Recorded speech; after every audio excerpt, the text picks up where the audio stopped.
Olá pessoal, vamos dar continuidade à série Mestres e Controladores da Mia Kimberly, agora com a 13ª parte, intitulada Moeda Escrava.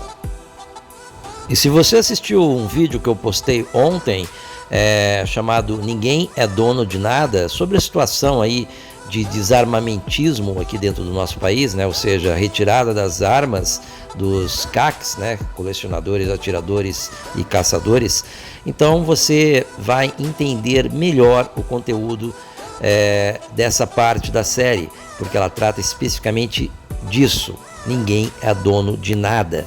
E a Mia Kimberly vai apresentar aí de forma bastante didática como é que funciona o nosso mundo e como que é a relação nossa com o dinheiro, a moeda corrente, né? Que a gente acredita ter realmente algum valor, mas que na verdade não tem nenhum valor, porque todo valor depende do que os controladores criaram para nós na nossa sociedade. E além disso, é claro, os nossos bens, né, as nossas coisas de valor, né, que nós temos, né, casa, carro, enfim, né, qualquer coisa, na verdade a gente sabe também que não pertence a nós, né, assim como as armas, né, que eu citei no vídeo de ontem. Então é isso, pessoal. Vamos agora então com a 13ª parte da série Mestres Controladores da Mia Kimberly. Hi guys, and thanks for watching miasnewpairofglasses.com, and welcome to part 13, Slave Currency, in the Masters and Controllers series. What is money? Slave currency for our caste. How do we know that we are slaves? It is in our use of money. In this video, we will discuss why the money we use is slave currency and whether our property and our money is actually our own. Why do we say money is slave currency? Because when you are in the caste above us, as a top-level controller, you don't use money. Did kings use money? No. The kings believed that God granted them and their families the right to rule over others. With the help of the clergy, and we will revisit this topic when we discuss religion, they easily controlled other lords who were forced to take an oath of fealty and loyalty towards the king to maintain their economic positions. Kings offered land to barons who were known as manors or fiefs. The barons or lords, mid-level controllers, of these manors enjoyed full privileges over these lands, and they taxed peasants and serfs who were using these lands.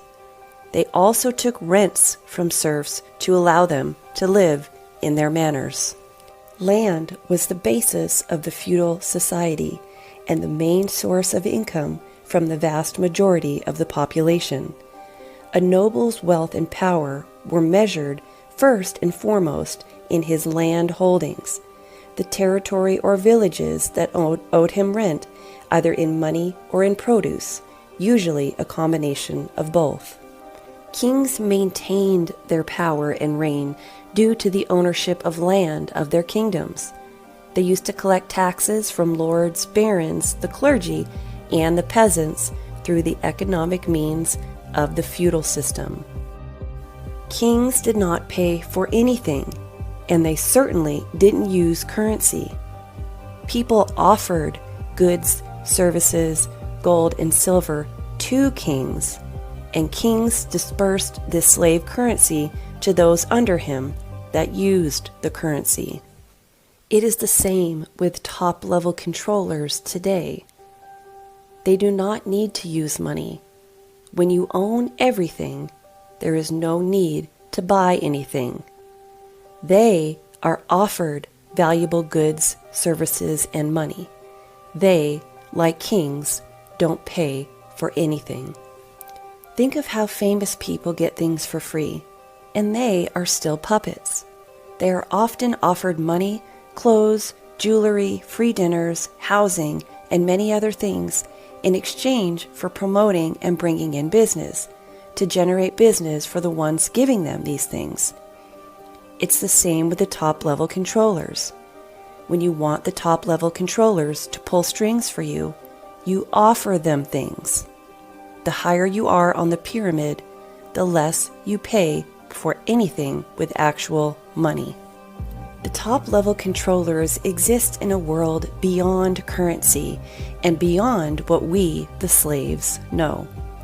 The John Wick movie series are great movies to watch to learn about the controllers and their dedication to the rules and the use of a different currency than what we, the regular people, use. This is what you agreed to, Jonathan. Do what the man asks. Be free. Then, if you want to go after him, burn his house down, be my guest. But until then... rules.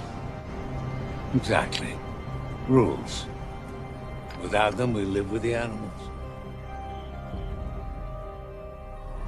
Impeccable. Put these into circulation.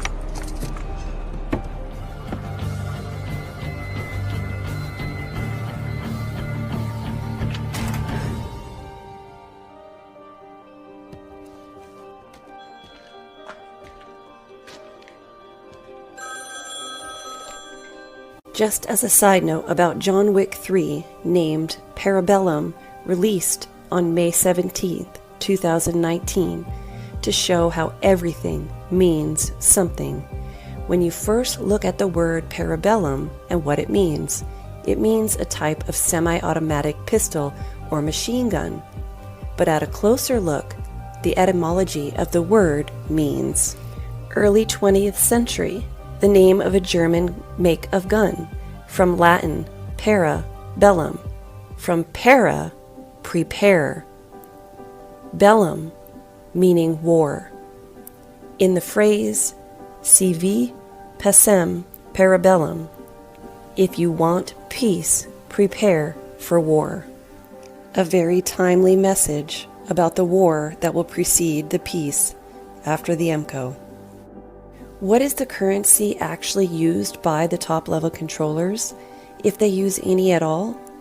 Who knows, but it's not the money we use.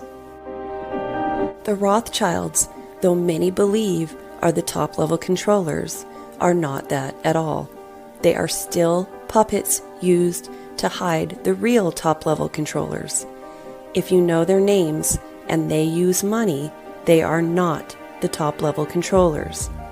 The true top-level controllers do everything in the shadows, and money is only used by slaves. Is your money, or anything else, really yours?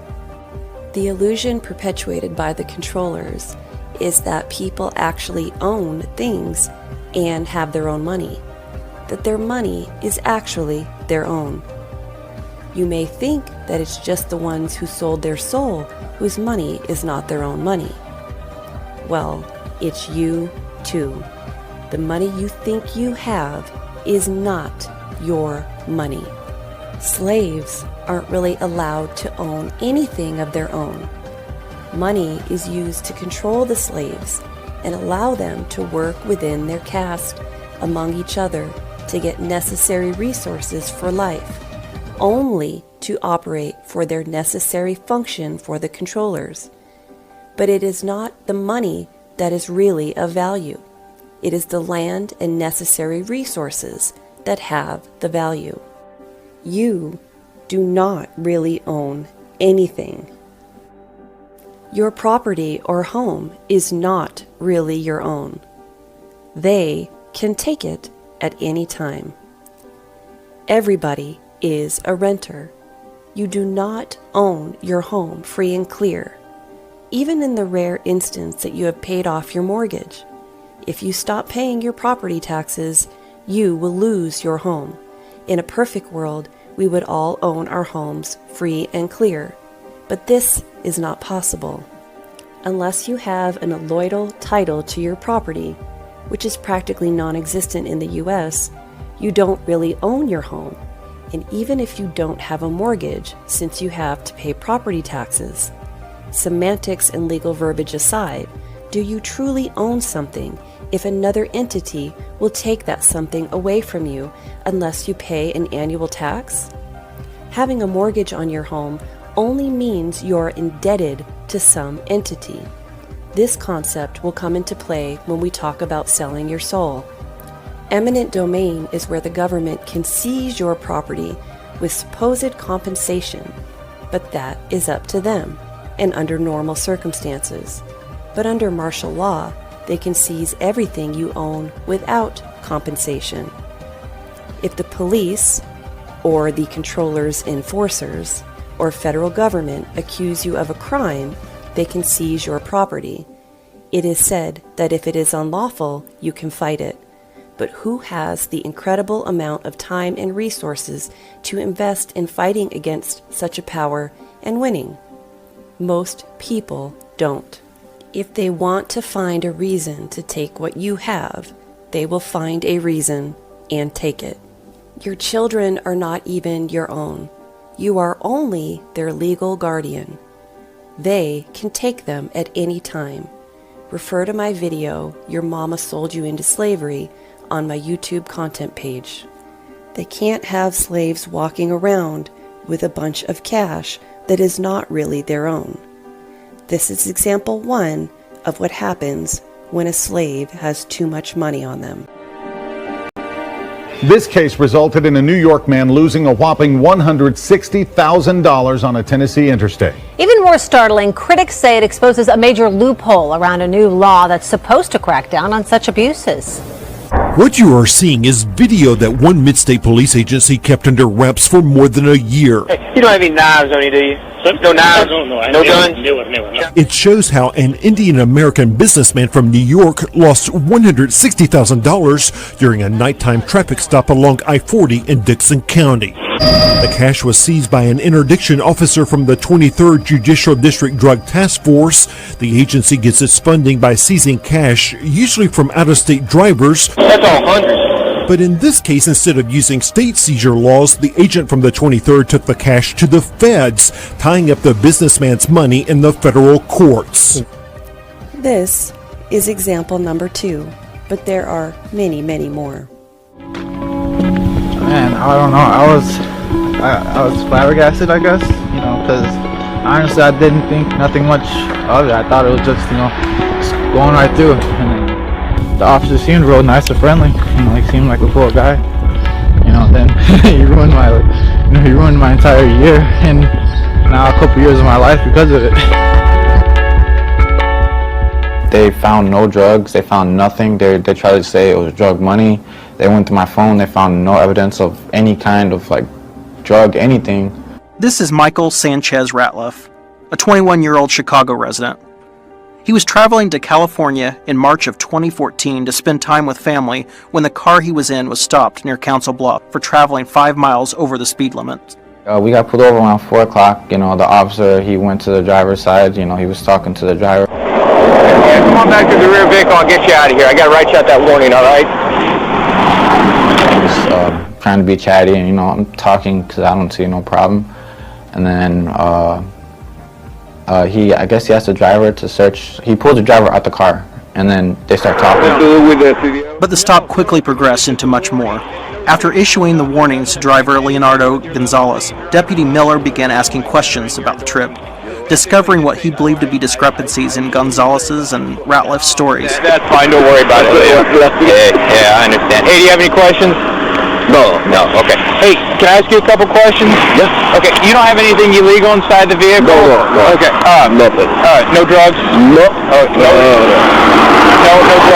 Okay, can I search the vehicle? Sure. Okay, I'm gonna go up and ask him the same thing. Can I just have you sit back here for a second? Then he's like, all right, while I'm searching, I'm going to search the car. He's like, do you have anything? I'm like, yeah, I have my backpack. I have a backpack and a bag of clothes. He's searching the car. When he goes through it, he finds my money in my backpack. I told him at first it was like $10,000, because I didn't tell him what was in the safety box. And then, He's like, all right, well, give me the keys to your thing. I'm gonna open up the safety box, you know, because what was out was 10 grand, and then inside was, you know, the other 10. So when he opens it up, he's like, oh, you know, all this money right here.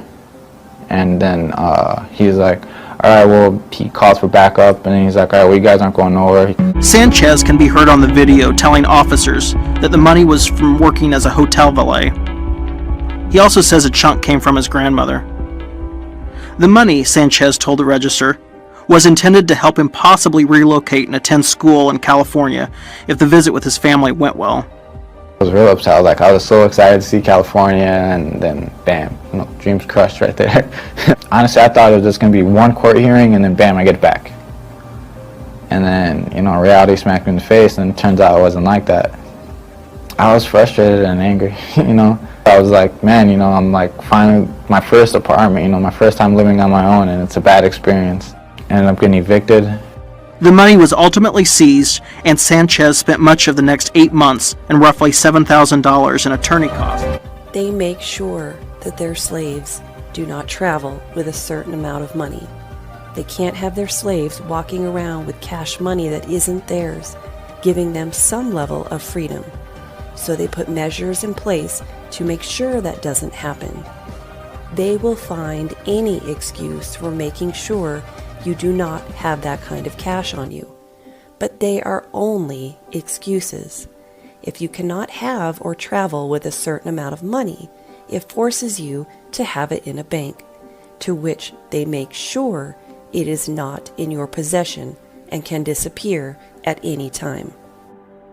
Why publicize these stories? There's a lot of slaves in the world, and they can't catch them all who carry large amounts of cash. The main motivation for the news covering these types of stories is to scare the rest of the population into keeping their money in the bank and not carrying it on them. The reasons given in news coverage for these types of seizures is false, but it doesn't matter because using fear to control the slaves is the motivation. The coverage of these stories work brilliantly. How many people would now be afraid to travel with that kind of cash? Depending on the country, situation, and the bank, they will put a limit of how much of your own money you can take out of the bank. Any withdrawals over $10,000 are mandatorily reported to the government in the United States. Money only has value because of the belief that it has value. When that belief disappears, it is just paper worth nothing. Who creates that belief, and what is it worth? The controllers. In economics, they call that the invisible hand of the markets.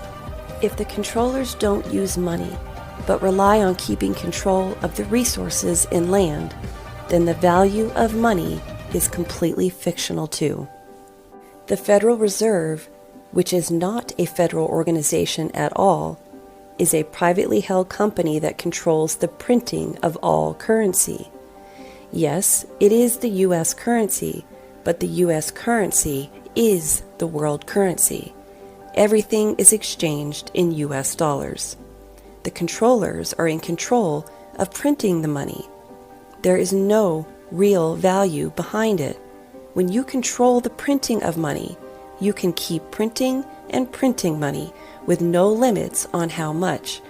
It doesn't have the value we think. What you think is just a line at the bottom of your checks is not just a line. You will see an MP next to the signature line. That stands for microprint.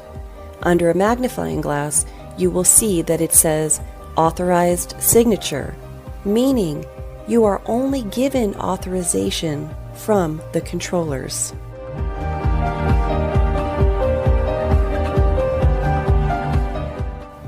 The meaning of authorize: give formal approval or sanction to.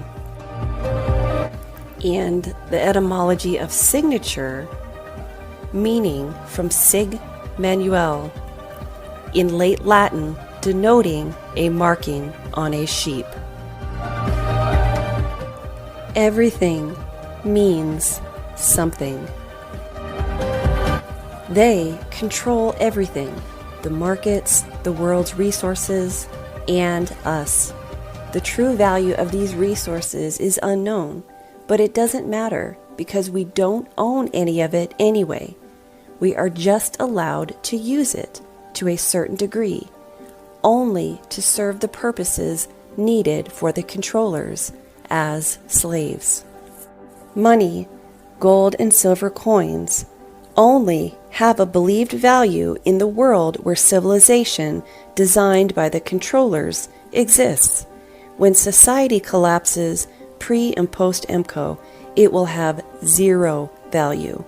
There will be no markets, no commerce, no one to trade for coins and money.